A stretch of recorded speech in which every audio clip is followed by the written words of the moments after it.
Welcome students, स्वागत है सभी का स्टडी पाठशाला के ऑनलाइन यूट्यूब चैनल पर।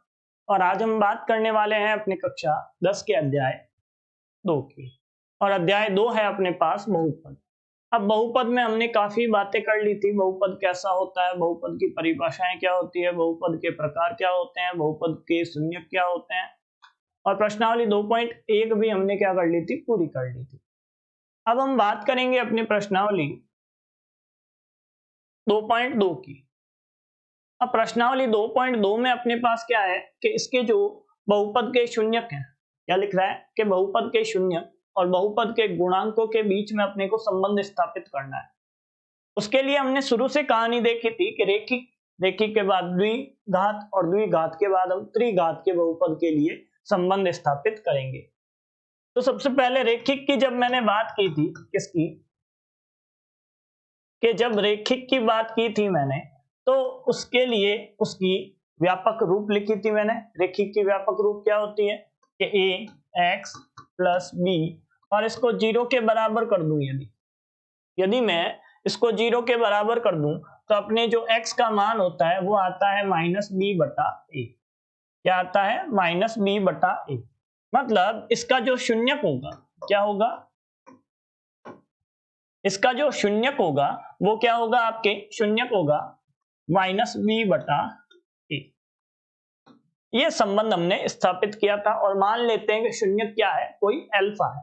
शून्यक क्या है यहाँ पे, कोई अल्फा है, तो -b/a अपने पास क्या आ गया था, अल्फा आ गया था। ये बात समझ में आ गई आपको कि -b/a अपने अल्फा आया था, एक शून्यक आया था। तो ये रेखिक के शून्यक का क्या है, उसके गुणांकों के साथ क्या है, संबंध है। ऐसे ही मैं रेखिक के बाद बात करूंगा अपने द्विघात की। किसकी बात करूंगा? द्विघात की बात करूंगा। देखना क्या होता है कि अब ले लेता हूं द्विघात बहुपद। एक द्विघात बहुपद ले लेते हैं। माना कोई द्विघात बहुपद px बराबर अपने पास क्या है, ax² प्लस bx और प्लस c। ठीक है, ये अपने पास क्या है, एक द्विघात का बहुपद है। अब इसके गुणांक क्या हो जाएंगे, गुणांक a, b और c इसके गुणांक हो जाएंगे। और हम मान लेते हैं, क्या कर लेते हैं कि माना अल्फा और बीटा बहुपद, या फिर बहुपद की जगह ये लिख लो कि अल्फा बीटा px के शून्यक है। क्या है? अल्फा और बीटा इस बहुपद के क्या है, शून्यक है। इसका मतलब जो x का मान है वो अल्फा के बराबर है, तो x का मान है वो किसके बराबर है, अल्फा के बराबर है। और एक और x का मान है वो किसके बराबर है, बीटा के बराबर है। यही तो मतलब होता है कि यदि x का मान अल्फा रखूं तो इसको क्या बना देगा, 0। यदि x का मान बीटा रखूं तो भी इसको क्या बना देगा, 0 बना देगा। ये कहानी समझ में आ गई आप लोगों को? तो यहां से मैं एक बहुपद बनाने की कोशिश करता हूं कि x माइनस अल्फा बराबर 0, इस बात के लिए सही है, और x माइनस बीटा बराबर 0 अपने पास क्या है, इस बात के लिए भी सही है। इसका पक्षांतरण करके x की तरफ ले आता हूं कि दोनों ही क्या है, अपने पास 0 के बराबर है। तो इनका गुणनफल भी किसके बराबर आएगा, 0 के बराबर आएगा। कि सर इसका गुणनफल भी आपके 0 के बराबर आएगा। आ गई बात समझ में कि गुणनफल 0 के बराबर है, तो इसको क्या कर लेता हूं, गुणा कर लेता हूं। या फिर इसको किसी अचर से भी गुणा करवाऊं तो कोई फर्क नहीं पड़ेगा, दोनों तरफ मैं क्या करवा देता हूं, किसी के से गुणा करवा देता हूं। तो ये आता है x माइनस अल्फा और गुणा x माइनस बीटा, और ये मान आ जाएगा आपके 0 के बराबर। ये जो आपके गुणा आपको प्राप्त हो रहा है वो किसके बराबर होगा, इस ax² plus bx plus c के बराबर होगा। क्यों? क्योंकि ये क्या है, क्योंकि ये अल्फा और ये बीटा है वो इसी के क्या है, शून्यक है। तो अल्फा और बीटा से जो ये गुणा प्राप्त होगा वो किसके बराबर आएगा, अपने बहुपद के बराबर आएगा। चूंकि यहां पे आगे लिखना, चूंकि अल्फा बीटा पी एक्स के शून्यक है, तो आपके कहानी क्या बनेगी, ये जो आपके द्विघात का बहुपद है कि a x square plus b x और प्लस सी, वो किसके बराबर हो जाएगा, वो हो जाएगा के एक्स माइनस एल्फा और एक्स माइनस बीटा और इसके गुणा के बराबर।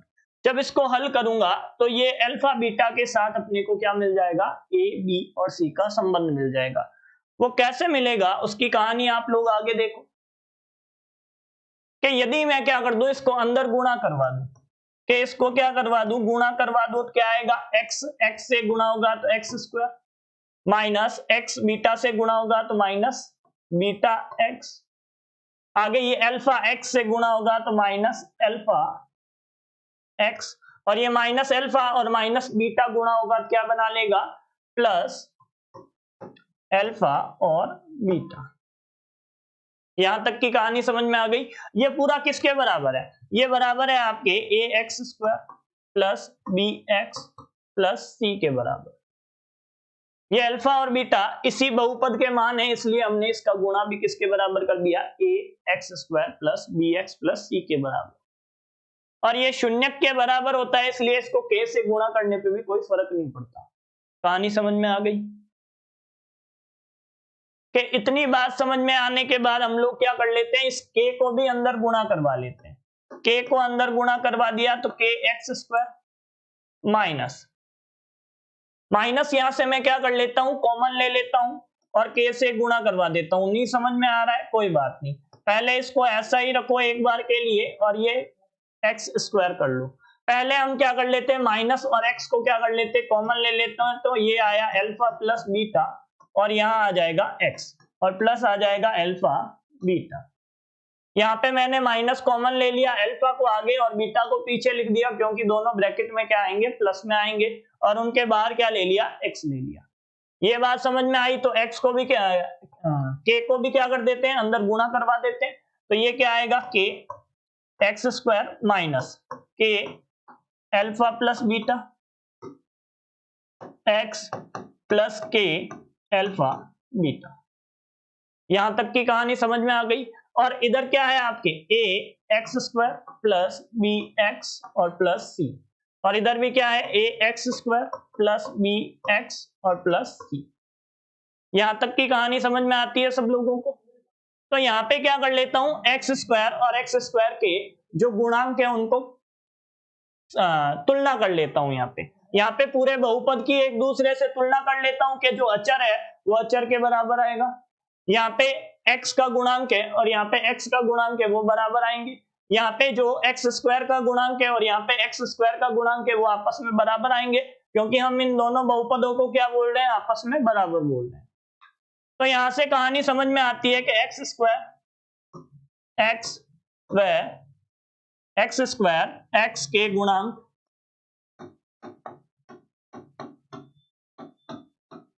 व अचर को या अचर की तुलना करने पर, कि अचर की तुलना करने पर क्या होगा, कि अचर की तुलना करने पर यहां से a किसके बराबर आ जाएगा, आपके के, कि ये a के बराबर आएगा। यहां से x की तुलना करूं तो यहाँ पे कौन है, b, और यहाँ पे कौन है, माइनस के अल्फा प्लस बीटा। इसका मतलब ये जो b है वो किसके बराबर आएगा, आपके b छोटा है, कि ये b है वो किसके बराबर आएगा, माइनस के अल्फा प्लस बीटा के बराबर आएगा। आ गया। अब यहां से बात कर लेता हूं कि c किसके बराबर आएगा, कि c आएगा सर के अल्फा और बीटा के बराबर आएगा।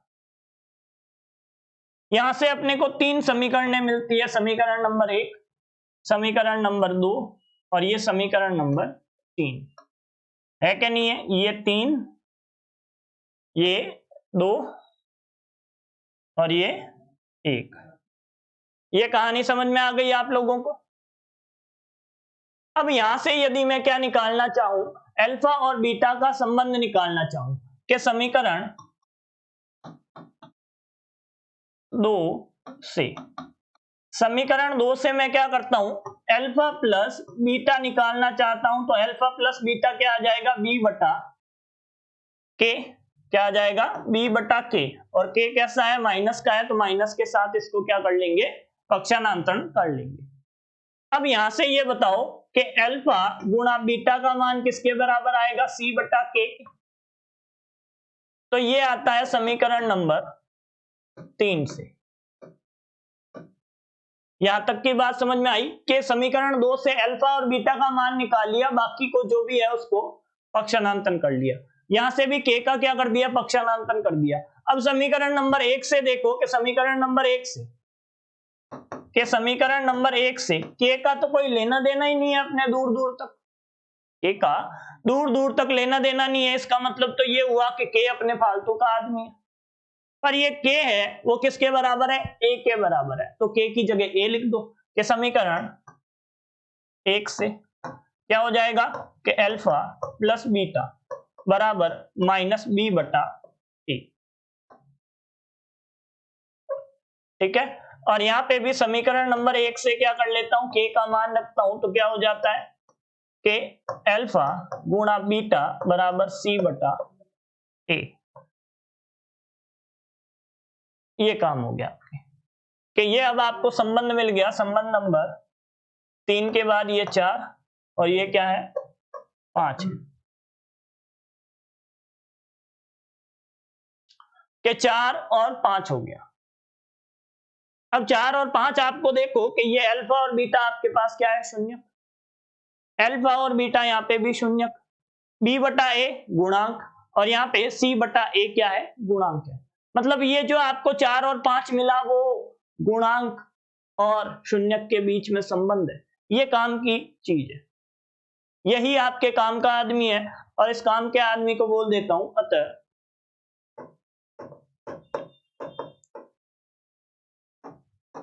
समीकरण नंबर 4 व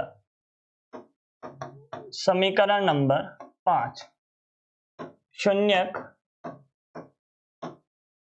व गुणांकों के मध्य संबंध है।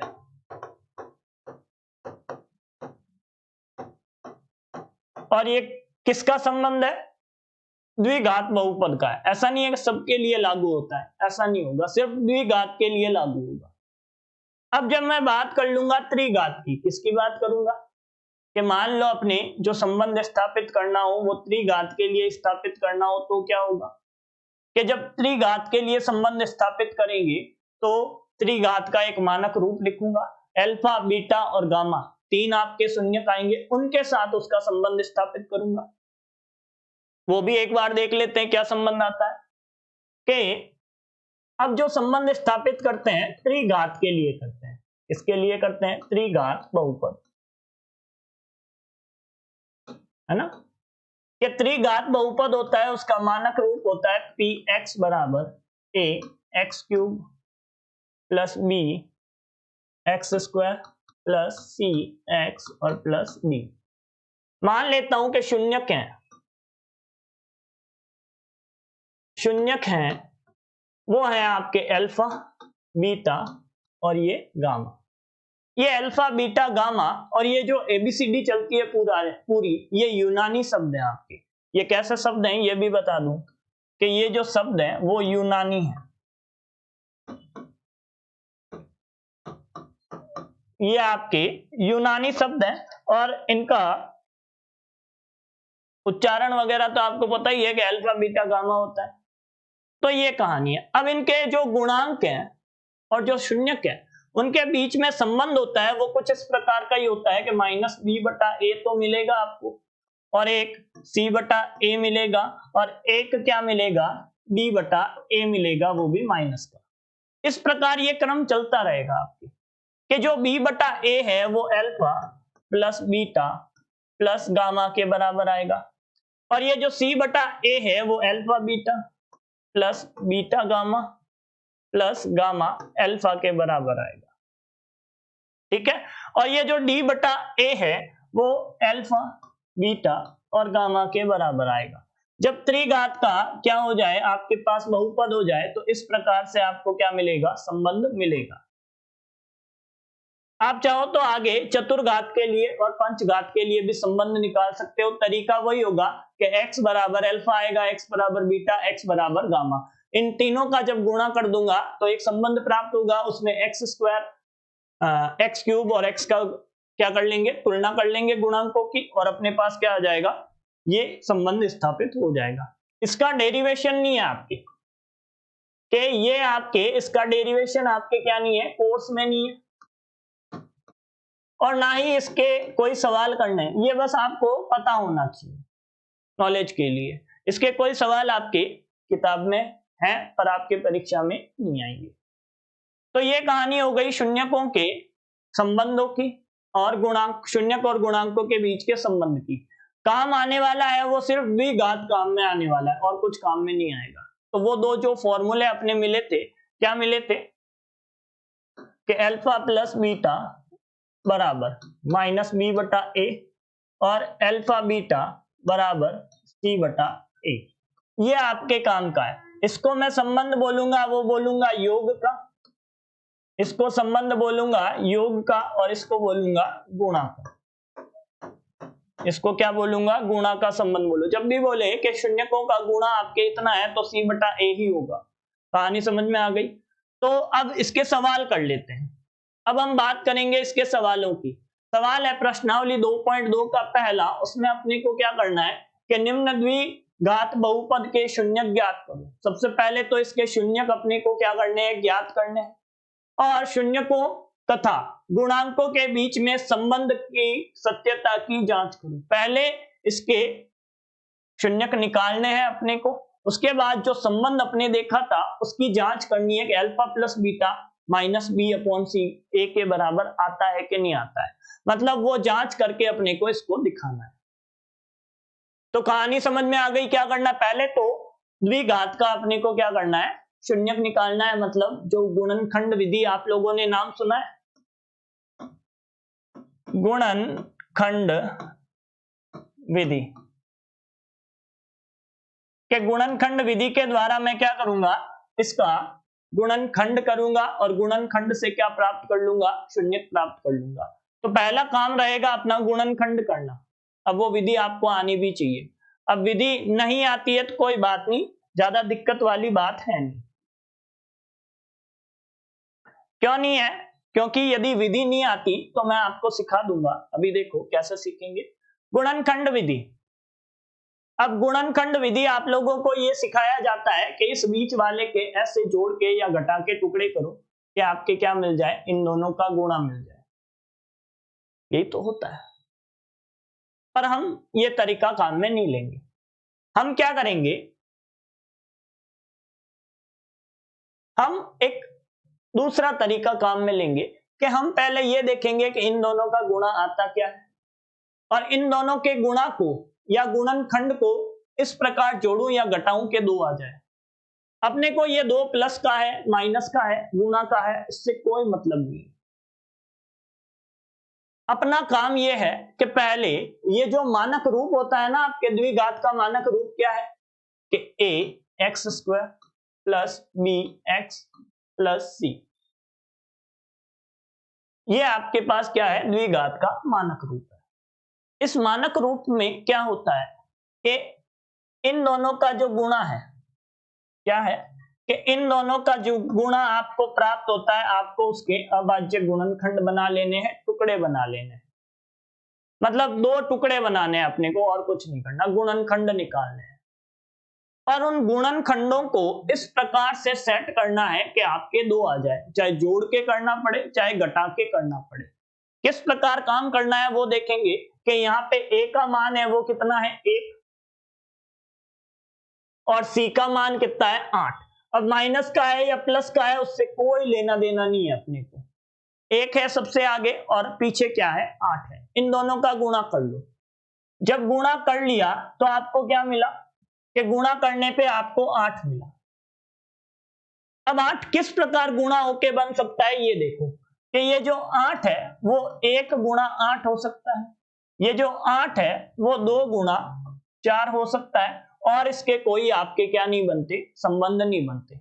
ऐसे ही तो बनता है ये 8, 1 गुणा 8, 2 गुणा 4, इस प्रकार बनता है। तो यहाँ पे यदि 8 प्लस 1 करूं तो काम का है क्या कि 8 प्लस 1 करने पे 2 आता है क्या, ये देखो 2 आना चाहिए, 2 नहीं आता है। कि 8 प्लस 1 करने पर 2 नहीं आता है, काम का नहीं, हटा दो। कि 8 माइनस 1 करने पर 2 आता है क्या, 7 आता है, काम का नहीं है। क्या 2 प्लस 4 करने पर 2 आता है क्या, नहीं आता, काम का नहीं है। क्या 4 माइनस 2 करने पर आपके 2 आता है क्या, आता है। मतलब 2 की जगह 4 माइनस 2 रख दो, इस 2 की जगह 4 माइनस 2 रख दो, आपके सवाल सही हो गया, कहानी खत्म हो गई कि एक्स स्क्वायर माइनस 4 माइनस 2 और ये आ गया अल्फा, अल्फा क्या, एक्स माइनस 8। अब अल्फा बीटा करते करते वही काम होने लग गया। अब जिसको भी ये कहानी समझ में आई है उसके कभी भी जीवन में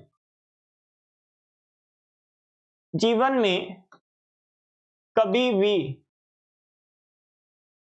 गुणनखंड विधि में दिक्कत नहीं आएगी।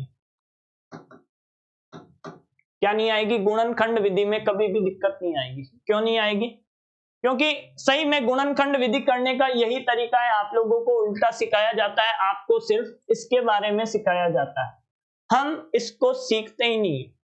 हम लोग तो जो तरीका ये फॉलो करता है, जो पैटर्न हम लोगों ने बनाया था उसको तो भूल गए, उसका उल्टा काम करना स्टार्ट कर दिया।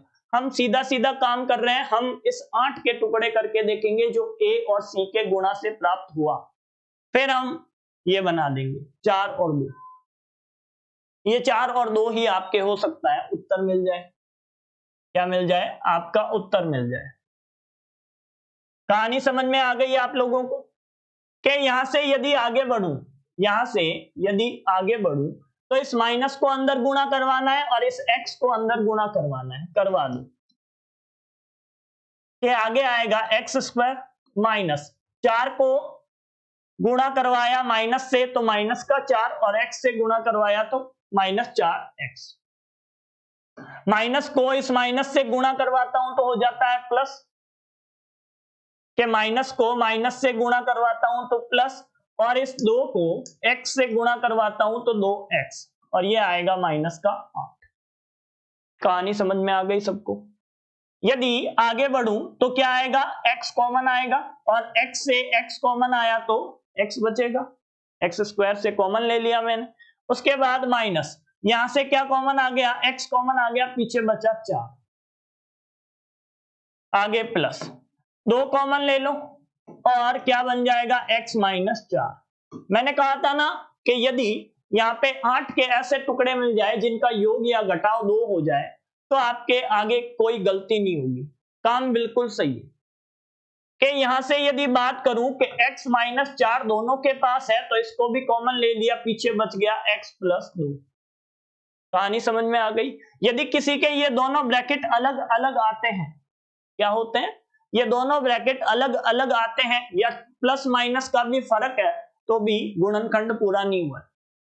यदि आप यहां से जबरदस्ती कॉमन लेने की कोशिश करते हो तो मतलब गलत कर दिया आपने। यहां पे पता चल जाता है कि गलती हुई है या सही हुआ है। बात समझ में आ गई। तो इसका मतलब हुआ कि शून्यक के लिए कि शून्यक होगा यदि शून्यक होगा यदि x माइनस 4 बराबर 0 और x प्लस 2 बराबर 0।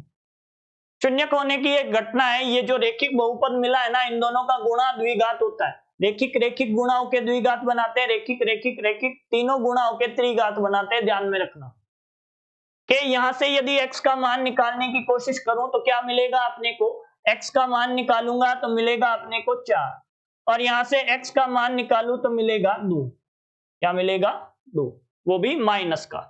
कैसा मिलेगा कि x का मान मिलेगा वो माइनस का मिलेगा, मिल गया।